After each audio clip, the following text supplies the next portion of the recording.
আমরা বাংলাদেশে দেখতে পেয়েছি খুনি হাসিনা 2006 সালের 28 অক্টোবর লগি বইটার মাধ্যমে দিনে দুপুরে আমাদের এদেশের মুক্তিকামী ছাত্র জনতাকে পিটিয়ে হত্যা করে নৃত্য করে সে বাংলাদেশের ফ্যাসিবাদের বীজ বপন করেছিল এবং এরপরে আমাদের দেশপ্রেমিক সেনাবাহিনীকে হত্যা করেছে। পরবর্তীতে সে রাষ্ট্রীয় যত প্রশাসনের যত ইনস্টিটিউশনগুলো আছে সেই ইনস্টিটিউশনগুলোকে ব্যবহার করে ফ্যাসিবাদ বিরোধী যারা আন্দোলন করেছে তাদেরকে গুম করেছে, তাদেরকে খুন করেছে, প্রতিটি ক্যাম্পাসে ক্যাম্পাসে শিক্ষার্থীদের উপর নিপীড়ন করেছে, নির্যাতন করেছে এবং সেই নির্যাতনের বৈধতা দিয়েছে। আপনারা জানেন 2012, 13, 14 সালে বাংলাদেশে ফ্যাসিবাদ বিরোধী অনেক আন্দোলন সংগ্রাম হয়েছে এবং সেই আন্দোলন সংগ্রামগুলোতে আমাদের শত শত মুক্তিকামী ছাত্র জনতা জীবন দিয়েছে।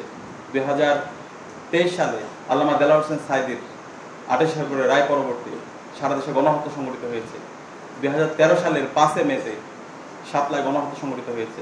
এভাবে বিচারিক হত্যাকাণ্ডের মাধ্যমে ফ্যাসিবাদ বিরোধী যারা আন্দোলন করেছিল তাদেরকে বিভিন্নভাবে ফ্রেমিং করে শাহবাগ কায়েম করার মাধ্যমে সেই বিচারিক হত্যাকাণ্ডের বৈধতা দেওয়ার চেষ্টা করেছিল এবং এটা যেই প্রতিবাদ করেছিল তাদেরকে গুম করা হয়েছিল।